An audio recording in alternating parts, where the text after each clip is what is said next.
नाथ भगवान की। संत शिरोमणि आचार्य गुरुवर श्री विद्यासागर जी महामुनि राज की। आचार्य गुरुवर श्री समय सागर जी महामुनि राज की।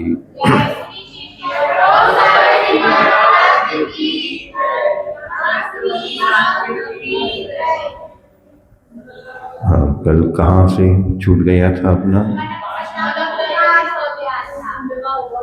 5 माला लटक गई। 5 कौन कौन सी?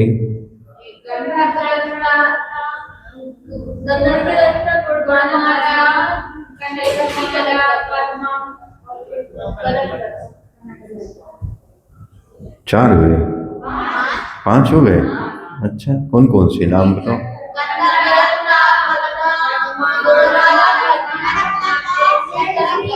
हाँ, कनक लता। यहाँ तक पहुँच गए थे, हेमाभा नगरी पहुँच गए थे वे। हेमाभा नगरी में उन्होंने राजकुमारों को अस्त्र शस्त्र का प्रशिक्षण दिया और अब वहाँ पर उनका विवाह हो गया। कनकमाला, क्या नाम था? कनकमाला, उनके साथ उनका विवाह हो गया। इस प्रकार चूंकि 1 वर्ष का समय उनको दिया था कि 1 वर्ष के बाद आपका अभ्युदय होने वाला है। उसके पहले कुछ ऐसे कार्य भी होते हैं जो समय पाकर के फलित होते हैं। उस समय तक धैर्य रख करके इंतजार करना रहता है, जल्दबाजी उसमें नहीं करते। तो वे वहाँ पर अपने अच्छे से दिन व्यतीत कर रहे थे। एक दिन वे जब सुबह सुबह उनकी एक धाय, क्या बोलते उसको? हाँ, दासियाँ, जो उनकी जो संभालने वाली दासियाँ होती है, तो वह माँ के समान रहती है और उनको हर चीज़ सिखलाती भी है और कुछ गलती हो जाए तो डांटती भी है। तो एक दिन सुबह सुबह आकर के उनकी जो दासी धाय जो थी, आया माँच के समान, तो वह आकर के उनको डांटने लगी। किसको? कनकलता को डांटने के लिए आई, कनकमाला को डांटने के लिए वहाँ पर आई। लेकिन जैसे डांटने के लिए आई तो वहाँ पर जीवेंद्र कुमार को देखा तो आश्चर्यचकित रह गई। इसमें आश्चर्य की क्या बात है? जीवेंद्र कुमार तो वही रहेंगे, तो आश्चर्य की क्या बात हुई वहाँ पर? उन्होंने किसको डांटा? डांटने का भाव किया। किसको डांटना है? कनकमाला को। लेकिन यहाँ करके देखा तो आश्चर्यचकित रह गए कि जीवेंद्र कुमार तो यहाँ पर है। तो उसको बड़ा आश्चर्य हुआ। क्या आश्चर्य हुआ? अभी अभी मैं आयुधशाला की ओर से आ रही थी। उस भाई ने कहा, आयुधशाला जानते हैं आप, जहाँ अस्त्र शस्त्र संचालन होता है, आयुधशाला, शस्त्रशाला, वहां से आ रही थी तो वहां पर मैंने जीवेंद्र कुमार को सोते हुए देखा। किसको सोते हुए देखा? जीवेंद्र कुमार को। और वो तो यहां पर बैठे हैं, तो इनके 2 रूप कैसे हो गए? इसलिए आश्चर्यचकित हो गई वो। क्यों आश्चर्यचकित हो गई? वहां भी देखा, यहां भी देखा, तो बड़ा आश्चर्य हुआ कि 2 रूप कैसे हो गए। तो जीवेंद्र कुमार भी सोच में पड़ गए, कनकमाला भी सोच में पड़ गई। ओहो, जीवेंद्र कुमार तत्काल समझ गए ये क्या हुआ। लगता है छोटा भ्राता नंदाढ़ आ गया है। कौन आ गया? क्योंकि दोनों कैसे दिखते थे? हाँ, बिल्कुल एक टू कॉपी दिखते थे, दोनों एक दूसरे की समान दिखते थे पूरे। तो वह आ गया। तो जीवेंद्र कुमार जल्दी से भागते भागते कहाँ गए?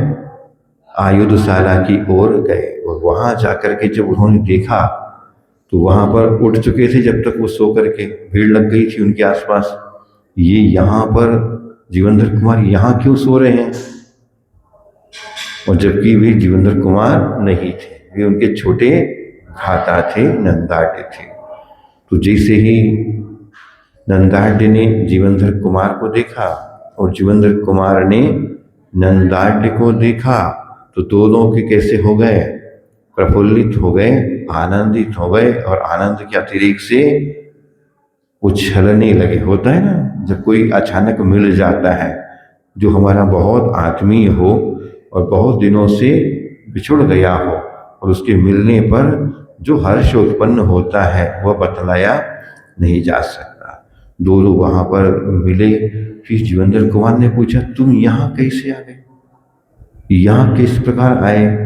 तब उन्होंने नंद्यार्य ने अपनी बात बताना प्रारंभ किया कि जब आपको सूली पर लटका दिया गया और उसके बाद क्या हुआ किसी को समझ में नहीं आया। तो हम सब तो समझ रहे थे, क्योंकि हम जब आपको सूली पर ले जा रहे थे तब हम सब मित्र दुखी हो गए, मैं भी दुखी हो गया और मित्र भी सब दुखी हो गए। इतने दुखी हो गए कोई भी सूली पर चढ़ते हुए देखना नहीं चाहता था, इसलिए हम बीच में से लौट करके आ गए और यहाँ दुखी होकर के बैठे रहे। फिर एक दिन हमने सोचा कि जो गंधर्व दत्ता है, अगर किसी के पति चले जाए, मृत्यु हो जाए, तो उसका स्वभाव कैसा रहेगा, फिर किस तरह का व्यवहार रहेगा? दुखी रहेंगी वो बहुत। लेकिन ये तो बिल्कुल अच्छे से वीणा बजा करके भगवान की भक्ति कर रही, इसके चेहरे पर दुख की रेखा भी नहीं है। सबको सब दुखी थे, माँ का तो रो रो करके बुरा हाल था, सब दुखी हो रहे थे। वो गंधर्व दत्ता वीणा बजा रही थी। तो नंदाढ़ को बड़ा क्रोध आया कि कहाँ तो सब लोग दुखी हो रहे हैं और कहाँ तुम ये क्या कर रहे हो, वीणा बजा रहे हो, क्या तुम्हें दुख नहीं है? तो उसने कहा, किस बात का दुख? तो उन्होंने कहा, भैया को मृत्युदंड दिया गया, इसका दुख नहीं है। तो उसने कहा, भैया को मृत्युदंड नहीं मिला है। क्यों नहीं? तो गंधर्व दत्ता के पास, गंधर्व दत्ता कहाँ से आई थी आपको ज्ञात है? कौन सी नगरी से? विद्याधर की कौन सी नगरी थी? नित्यालोका नगरी से आए थे। कहाँ से आए थे? नित्यालोका नगरी थी ना, वहां से, विद्याधरों की यहाँ से। तो उनके पास विद्याएं होती है। तो जैसे ही जीवनधर कुमार को साथ घटना घटी, उन्होंने तत्काल विद्या का स्मरण किया और पता किया कहाँ है। तो विद्या ने बदला दिया, वे जीवित हैं और उनको सुदर्शन नाम का यक्ष यहाँ से हरण करके ले करके गया है, सुरक्षित हुए, और उनके इतने विवाह भी हो चुके। सब देख रही थी वो यहाँ बैठ करके। गंधर्व दत्ता बैठी कहाँ थी? राजपुरी में, और सारी जानकारी उसके पास थी, कितने विवाह हो गए ये भी उनको जानकारी थी, पूरी जानकारी। तो वो तो वहाँ पर आनंद के साथ बैठे हुए हैं और वे राज परिवार में हैं और राज्य की सुख का भोग कर रहे हैं, और यहाँ बैठकर हम क्यों रोए? तो उन्होंने कहा, ऐसा कैसे हो सकता है? उन्होंने कहा, ऐसा ही हुआ है। तो फिर तो उन्होंने पूछा, फिर नंदाढ़ ने, जब इतना आपको ज्ञात था तो आपको वहाँ चले जाना चाहिए था।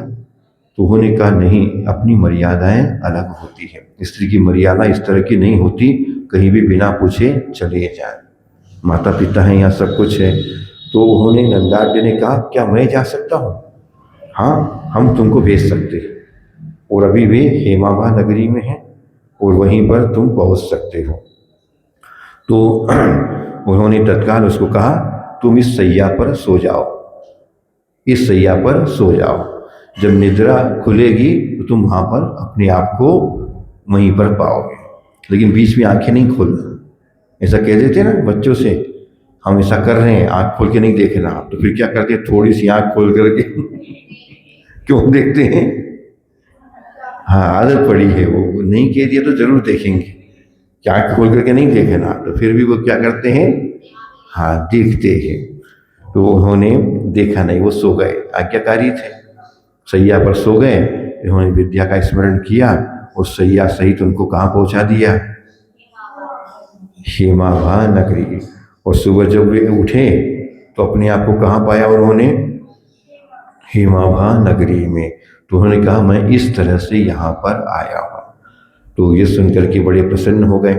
फिर उन्होंने कहा, वहाँ से कोई समाचार भी है? हाँ, समाचार भी है, पत्र भी भेजा है। किसने भेजा है? गंधर्व दत्ता ने। तो उन्होंने पत्र में लिख दिया कि यहाँ पर कुंडवाला बहुत दुखी है, तो वो नहीं दुखी थी क्या? वो भी थी, लेकिन दूसरे के बहाने अपनी बात भी लिख दी जाती है कि यहाँ पर सब कुछ आपको याद कर रहे हैं, बहुत दुखी हैं और हमारी स्थिति बहुत दयनीय विकट स्थिति हो चुकी है। जब ये समाचार पढ़ा तो उनको भी बड़ा दुख हुआ। जीवेंद्र कुमार को, देखो मैं इनको सबको छोड़ करके यहाँ पर बैठा हूँ। फिर उन्होंने पूछा और क्या क्या हुआ, किस तरह से हुआ, तो बाकी के मित्र कहाँ हैं? तो उन्होंने कहा वे मित्र भी आपको खोजते हुए यहाँ आने वाले हैं। सब लोग आपको खोज रहे हैं कि कहाँ पर है। तो उन्होंने, चूंकि सब विद्या से नहीं आ पाए, तो उन्होंने व्यापारियों का वेश बना लिया है और घोड़े बेचने वालों का वेश बना करके वे आने वाले हैं। यहाँ पर शीघ्र ही सबका मिलन होगा। इस प्रकार जब उनको ज्ञात हुआ तो जीवेंद्र कुमार बड़े प्रसन्न हो गए। नंदाढ़ भी उनसे ज़्यादा प्रसन्न, भैया बहुत दिनों के बाद मिले हैं और उनके इतना अभ्युदय हो चुका है, राजमहल में है, तो और बड़ा आनंद होता है, इनका उत्कर्ष हो चुका है। फिर उन्होंने दोनों वहीं पर नंदाढ़ का भी परिचय कराया, जो उनके परिवार वाले थे, तो वो भी बड़े आश्चर्यचकित हुए कि दोनों भाई कैसे दिखते हैं। हाँ, जुड़वा जैसे बच्चे होते हैं ना, तो बिल्कुल एक दूसरे के जैसे टिट्टू कॉपी दिखते हैं। तो उनको देख करके वे आश्चर्य व्यक्त करने लगे और प्रसन्न भी होने लगे। फिर उसी समय क्या हुआ कि बहुत सारे अहीर अहीर अहीर जानते हैं आप, जो दूध का व्यापार करते हैं, अहीर बोलते हैं उनको। हाँ हाँ, जो भी बोलते हैं उनको, तो बहुत सारे आ गए और राज दरबार में गुहार लगाने लगे। क्या कहने लगे, चिल्लाने लगे, हमारी गायों का अपहरण हो गया है। जितनी गाय, पहले भी हुआ था एक बार राजपुरी में, गायों को अपहरण करके ले गए सभी लोग वहाँ पर और हम सबको मार करके भगा दिया है। हमारी गायें हमको वापस दिलाइए, आप राजा हैं, आपका काम है। तो राजा बड़े क्रोधित हुए। उन्होंने तत्काल कहा कि इनको क्या दिया जाए। सेनापति को भेजा, जाओ तुम जल्दी से क्या करो, गायों को छुड़ा करके ले करके आओ। लेकिन उनके जाने के पहले जीवेंद्र कुमार स्वयं तैयार हो गए। क्यों, शत्रु आया और हम बैठे रहे, ऐसा ऐसा हो नहीं सकता। और वे तत्काल युद्ध के लिए पहुंच गए, सारथी बन गए उनके भैया। रथ कौन चला रहा है, नंदाढ़, और वे धनुर्धारी बन करके युद्ध के लिए प्रस्तुत हो गए। और वहां जाकर के जब देखा कि सब गायों को घेर करके योद्धा लोग खड़े हैं, तो वहां पर उनको ललकारा। कैसे ललकारते हैं, धनुष की टंकार, प्रत्यंचा जो है उसको आस्फालन करते हैं, उससे बहुत तेज ध्वनि उत्पन्न होती है। समझ जाते हैं कि कोई धनुर्धर आ गया है। और उस टंकार को सुन करके वे सब के सब जो योद्धा थे वे तैयार हो गए और युद्ध प्रारंभ हो गया। बाणों की वर्षा प्रारंभ हो गई और वे हंसी मजाक भी कर रहे थे। योद्धा, जो योद्धा आए थे, वे हंसी मजाक भी कर रहे थे और वे ललकार करके कह रहे थे जीवेंद्र कुमार को, अरे तुम तो हमारे सरदार बनने के योग्य हो, तुम यहाँ कहाँ किस पार्टी में चले गए। उनको क्या बोल रहे थे, तुम तो हमारे सरदार, गिरोह में, हमारे गिरोह में शामिल हो जाओ, अपन सब एक ही काम करेंगे। क्या करेंगे, जो हमने किया है, गायों का अपहरण किया है। जब बहुत देर तक चलता रहा, ये समझ में नहीं आया। जीवेंद्र कुमार कुछ किंग कर्तव्य मूड हो गए हैं, क्या हो रहा है। तभी उनके जो बाण थे और उनके बाण आकर के जीवेंद्र कुमार के पास गिरे, लगे नहीं, पास में आकर के गिरे। तो उसमें कुछ मैसेज था। कुछ बाण मारे जाते हैं, कुछ बाण के द्वारा मैसेज भी दिया जाता है। तो मैसेज भेजते तो बाण कहाँ जाकर के लगता है, चरणों में जाकर के वहां पर। तो उन्होंने पत्र को देखा, उठाया, पढ़ा, ओहो अच्छा ये लोग हैं। उनके सारे मित्र जो थे वो क्या बन करके आ गए थे, योद्धा बन करके आए थे और वे जीवनधर कुमार से मिलना चाहते थे कि इनसे इस तरह से नहीं मिलेंगे, इनको थोड़ा मजा चखाएंगे, मजा लेंगे। बहुत दिनों तक इन्होंने अपने को परेशान किया है, अपन भी क्या करेंगे। मित्र लोग करते ना ऐसे, बहुत दिनों बाद मिले, इन्होंने हमको परेशान किया, हम भी इनको परेशान करेंगे। सब मित्र वहां पर एकत्रित हो गए। अब गाये तो समझ में आ गया, गाये तो एक बहाना थी, केवल जीवनधर कुमार को बुलाना था कि यहाँ पर तुम राजा के यहाँ पर बैठे हो, उधर इस तरह से हम लोगों की दशा दयनीय हो रही है और तुम यहाँ पर आनंद में बैठे हो। सबसे मिलकर के जीवनधर कुमार बहुत प्रसन्न हो गए। फिर जीवनधर कुमार ने सोचा कि ये जो मित्र हैं ये पहले की अपेक्षा कुछ और अधिक आदर दे रहे हैं मुझे। पहले सामान्य मित्र थे, अब वे मेरे साथ आदर के साथ बात करते हैं। ऐसा क्यों हो गया? मित्र तो मित्र होते हैं, उसमें रेस्पेक्ट हम अमर्यादित नहीं होता, लेकिन रेस्पेक्ट नहीं करते कि आप बड़े हैं, ऐसा ऐसा कुछ नहीं होता उसमें। मित्रता सामान्य होती, सबके लिए एक समान होते हैं। तो वो क्या कहने लगे, इनको विशेष आदर देने लगे। तो इसको उनको लगा कि आखिर इनको क्या ज्ञात हो गया, क्या ये ज्ञात हो गया कि मैं क्षत्रिय हूं? क्योंकि ये बात सबको ज्ञात नहीं थी। जीवनधर कुमार को ज्ञात थी, उनके पिता को ज्ञात थी। किसको?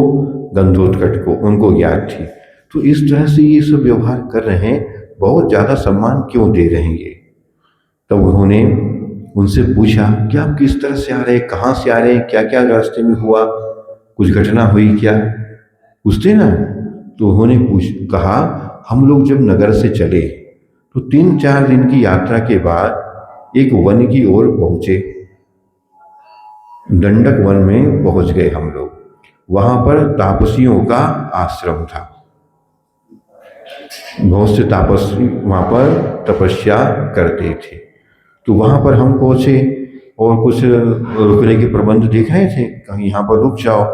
तो वहां जब रुकने का प्रबंध देखा तो उसमें से एक जो महिला थी, स्त्री थी, उन्होंने हमसे पूछा कि आप लोग कहाँ से आ रहे हैं? तब उन्होंने कहा कि हम राजपुरी से आ रहे हैं, व्यापारी हैं, व्यापार करने के लिए गए थे। तो उन्होंने राजपुरी का समाचार पूछा कि राजपुरी में लोग कैसे हैं, वहाँ पर क्या क्या चल रहा है, किस तरह से चल रहा है। बहुत सारी बातें जब हो गई तो इन्होंने सब परिचय दिया वहाँ का कि राजा सत्येंद्र का क्या हो चुका है, मरण हो चुका है और वहाँ पर काष्ठांगार राजा है। तो उन्होंने कहा कि हमारा एक मित्र है, वो सेठ के यहाँ पर सेठ का पुत्र है। कौन से सेठ का पुत्र है? गंधोत्कच सेठ का पुत्र है। तो कुछ कुछ इनको भी समझ में आने लगा, जो पूछ रही थी उसको भी कुछ समझ में आने लगा।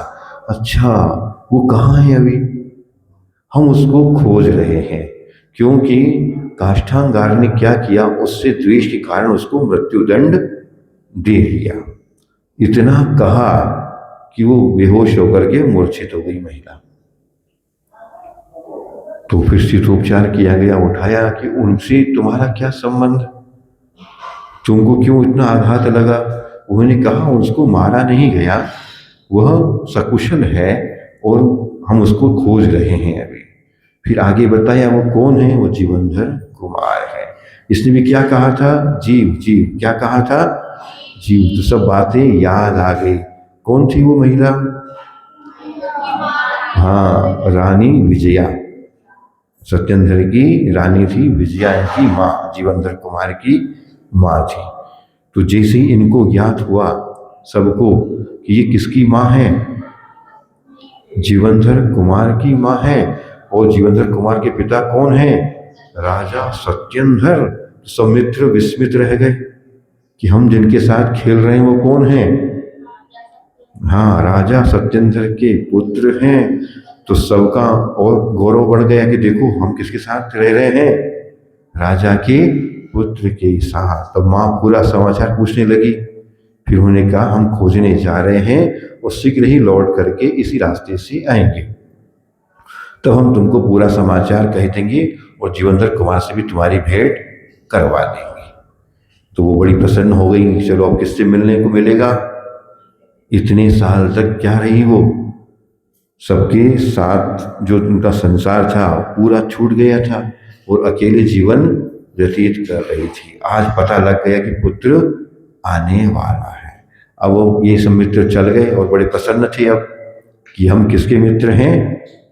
हाँ, राजपुत्र के। जो राजपुत्र जीवेंद्र कुमार इस सेठ के पुत्र नहीं है, किसके पुत्र हैं? राजा के पुत्र हैं। ये उनको ज्ञात हो गया और सब वहां पर पहुंच गए। तो मित्रों ने बताया कि हम यहाँ पर इस तरह से तुमसे मिलने के लिए आए हैं, वो माँ तुम्हारा इंतजार वहां पर कर रही है। जीवेंद्र कुमार ने जैसे ही सुना उनको भी बड़ा आश्चर्य हुआ और बहुत हर्षित भी हुए और दुखी भी हुए कि मुझ अभागे की माँ आज तक जीवित है और मुझे ज्ञात भी नहीं कि वह जीवित है। तो अब उनका मन कैसा हो गया? तत्काल किससे मिलने के लिए आकुलित हो गए? माँ से मिलने के लिए। और माँ से मिलने के लिए तत्काल उन्होंने, जैसे छोटे बच्चे होते ना, बच्चों के समान हो गए और जल्दी से दौड़ करके किसके पास गए? अरे माँ अभी दंडक वन में है, ये हेमावा नगरी में पहुंचे हैं, बहुत दूरी है अभी। तो राजा के पास पहुंचे तत्काल। उनके ससुर जो थे राजा, उनके पास पहुंचे और उनसे कहा कि मैं माँ से मिलने जाना चाहता हूँ, तत्काल आप क्या करो, हम यहाँ से अनुमति दो कि हम यहाँ से जाएं। तो राजा बड़े दुखी हो गए और सबसे ज़्यादा दुखी कौन हो गई? कनकमाला, कि नहीं आपने तो कहा था कि हम कहीं नहीं जाएंगे और आप जाने लगे, ये तो गलत बात है। तो उन्होंने कहा केवल माँ से मिलना है, 1 माह का समय और शेष है, 1 महीने तक तुम धैर्य धारण करो, उसके बाद आकर के फिर पुनः हम तुमको वहां पर बुला लेंगे। उनको समझाया और बहुत ही शीघ्र गति से अपने नगर की ओर प्रस्थान करने लगे। रास्ते में माँ थी, उसी राजपुर नगरी की ओर ही जाना था। तो बड़े दुखी मन से राजा और उन्होंने उनको छोड़ा, आधे रास्ते तक छोड़ने गए और लौट करके आ गए। अब ये बहुत तेजी से भागने लगे, जितनी तेजी से चला जा सके उतना तेजी से किससे मिलना है? माँ से मिलना है। और ये सभी मित्र तत्काल लौट करके कहाँ पहुंच गए? दंडक वन में पहुंच गए, जहाँ तापसियों का आश्रम था। और वहां जाकर के वे सबसे पहले, और माँ उस समय क्या कर रही थी? जब से वो मित्र मंडली गई थी तो कौन से रास्ते से गई थी? ये रास्ते से। लौट करके किस रास्ते से आएंगे आप लोग? इसी रास्ते से लौट करके हम आएंगे। उसी रास्ते पर वो बैठी रहती थी और इंतजार करती रहती थी कि आज मेरा बेटा आएगा, आज आएगा, आज आएगा। जब से गए तब से रोज इंतजार करती थी। और उस दिन इंतजार करते करते देखा कि बहुत दूर से धूल उड़ती हुई आ रही है। धूल कब उड़ती है? रथ चलते हैं, घोड़े चलते हैं, तब क्या होती है? धूल उड़ती है। तो वो तत्काल क्या हो गई? प्रसन्न हो गई। कौन आने गया? मेरा बेटा आ गया। और जिसे पास में आए तो वास्तव में कौन थी वो? जीवेंद्र कुमार और उनकी मित्र मंडली। तो मित्र को तो पहचानती थी वो, लेकिन उनको, जीवेंद्र कुमार को और उनके भाई को जीवन में पहली बार देखा। वे सब के सब वहां पर आ गए। तो बहुत प्रसन्नता के साथ उन्होंने माँ के चरण छुए। माँ ने उनको क्या कर दिया? हाँ, आशीर्वाद दे करके अपने निकट बैठा करके। अब चूंकि बालक तो बालक है और माँ माँ है, छोटे बालक के समान वे भी हो गए। और माँ भी कैसी हो गई? जैसे ये छोटा सा बालक हो उसी प्रकार उसको खिलाने लगी, गोद में ले लिया। छोटा सा बालक है, बड़ा हो गया लेकिन माँ तो माँ है। हाँ, 2 दिनों की उनकी अभिलाषा थी कि मेरा पुत्र मेरे पास रहे। इस प्रकार जब उन्होंने सब मिल करके सब वृत्तांत आपस में सुने, कहे, तो माँ ने अपनी पूरी घटना बतलाई। हमको इस तरह से जंगल में वहाँ पर शमशान में छोड़ा, वहाँ से तुम वहाँ चले गए। फिर जीवेंद्र कुमार ने भी अपनी पूरी कहानी सुनाई। अब माँ कहने लगी, जिस प्रकार तुमको देख करके मुझे हर्ष हो रहा है, क्या मैं तुम्हें राजा बनता हुआ देख सकती? जिस राज्य को धोखे से लेकर के जिसने तुम्हारे पिताजी को मार दिया, उससे पुनः राज्य लेने की अभिलाषा मैं रखती हूँ और मैं उसमें तुम्हें राजा देखना चाहती। क्या मैं उस राजमहल में पुनः प्रवेश कर सकती हूँ? उन्होंने कहा अवश्य। अब तुम शीघ्र ही क्या बनोगी? राजमाता। क्या बनोगी? राजमाता बोलते ना, राजा की माँ को क्या बोलेंगे? राजमाता। तुम शीघ्र ही राजमाता बनने जाओगी, लेकिन अभी कुछ समय थोड़ा अपेक्षित है। तब तक तुम क्या करो? तब तक उन्होंने नंदाढ़ को कहा कि तुम माँ को लेकर के, आपस में सबने मंत्रणा की क्या करना है, अब युद्ध करना है, कैसे करना है। तो उन्होंने कहा तुम माँ को लेकर के मामा के यहाँ चले जाओ। मामा मतलब कौन? जो विजया रानी थी उनके भाई थे। विजया रानी के भाई थे गोविंद, वो ही राजा थे। जब उनको वो चंपक माला जो धाय थी देवी, उसने कहा था मैं तुमको अपने भाई के यहाँ छोड़ दूं, उसने मना कर दिया था मैं भाई के यहाँ नहीं जाऊंगी। लेकिन अब इन्होंने कहाँ भेज दिया उनको? उनके भ्राता के यहाँ, भाई के यहाँ, कि तुम गोविंद राज के यहाँ पर जाकर के जब तक हम लोग पहुँचते नहीं तब तक तुम वहीं पर सुरक्षित जीवन यापन करते रहो। इस प्रकार उन्होंने नंदाढ़ को किसके साथ भेज दिया? माँ के साथ। किसको भेज दिया? नंदाढ़ को भेज दिया। और ये सभी मित्र अब मिलकर के कहाँ चले? राजपुरी नगरी की ओर चले। अब इन्होंने कुछ आपस में निश्चित कर लिया था, अब क्या करना है? राज्य को क्या करना है? हस्तगत करना है। इसलिए अब कहाँ चलें? राजपुरी नगरी। और ये सभी के सभी मित्र मिलकर के राजपुरी नगरी की ओर चल पड़े।